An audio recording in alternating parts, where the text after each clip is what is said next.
Today I want to talk about one thing that might not be on your mind when you first come up with a mobile app idea. And one of those things is just the costs involved to keep the app running when it's already out on the store, or even in the development process, really. Now, one thing that's really easy for us to kind of grasp is the fact that when you build an app, you usually pay somebody to build it. They usually have an hourly rate involved.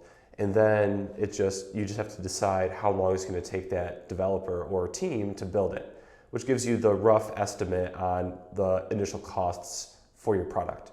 One thing that we tend not to think about when it comes to building a new product are those costs to actually keep it running. So with software and mobile apps in specifically, there are generally a few costs involved. One of them that I want to go over today are just server costs. So every app has data, and that data really needs to go somewhere. Now, you don't want to keep it on the user's device indefinitely, because they could end up dunking it in the river, they could run over it with a car, or any number of things can happen to it. Most likely what's usually going to happen is they're going to upgrade their phones and they need to download their data from somewhere. So if you keep it on the device, they can't do that. If they switch phones, that data is lost. So you want to put that somewhere. Usually that's done on servers, or what's better known as the cloud. So what I want to do now is discuss where these costs are coming from when you have to save data to the cloud. Now, we already know that our app has data. Whenever we want to save it indefinitely, what we're trying to do is sending that data to the cloud, and that cloud then stores it in a database or in long-term file storage, depending on what it is. If it's a file, it stores it in long-term file storage. If it's just data like numbers, text, that's usually stored in a database. Now, every time the app talks to the cloud, each one of these requests costs money. This is usually fractions of a penny. And then when the cloud talks to the database, that usually costs money to store that in a database or to store it in file storage. And there's different types of costs associated with file storage, and there's different types of costs when it comes to databases. Now, up front, it's generally very small. And a lot of service providers offer free tiers, so it doesn't even cost you anything during development stage, or usually it doesn't cost you that much during development. But what's the goal of each app? To go viral. So what we're trying to do is increase the number of users to make more money.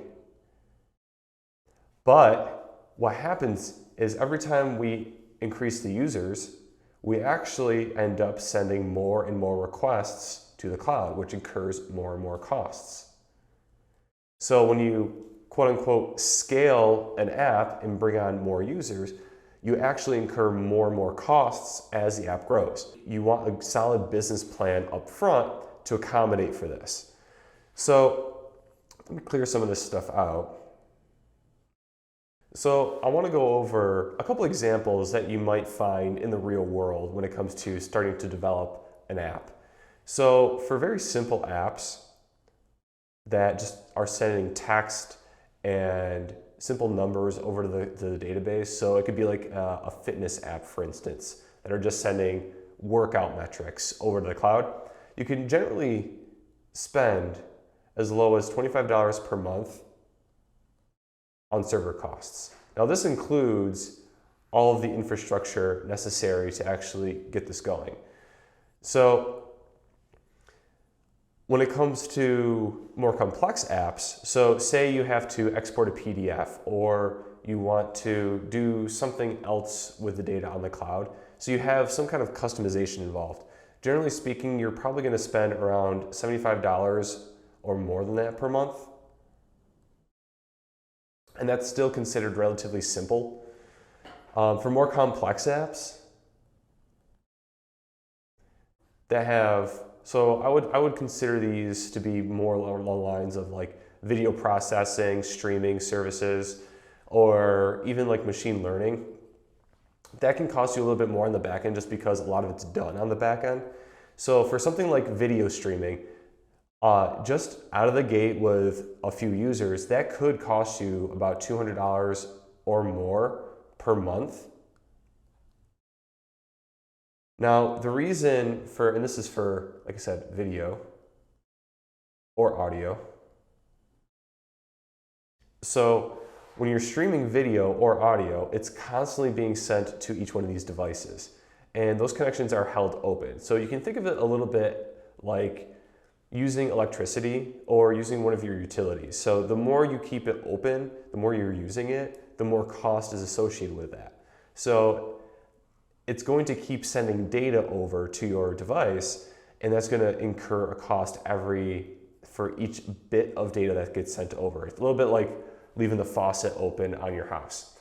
So that's why those costs start to increase. So as a quick recap, there are three main things to keep in mind when it comes to the costs behind keeping an app running. One is the complexity of the app.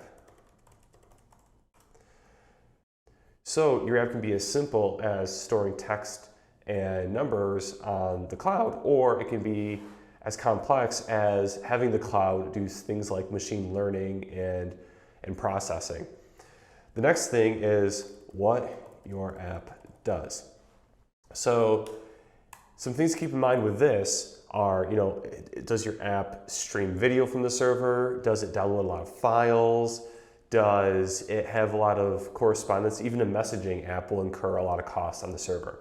And the last thing is the number of users. So when it comes to determining the costs for your product, I really recommend bringing in the experts. You can find similar services and kind of price yours accordingly based on theirs.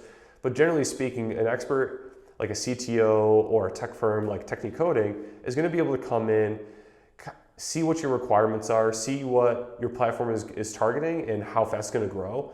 And we can generally get an idea of what it's going to cost your platform in the long term.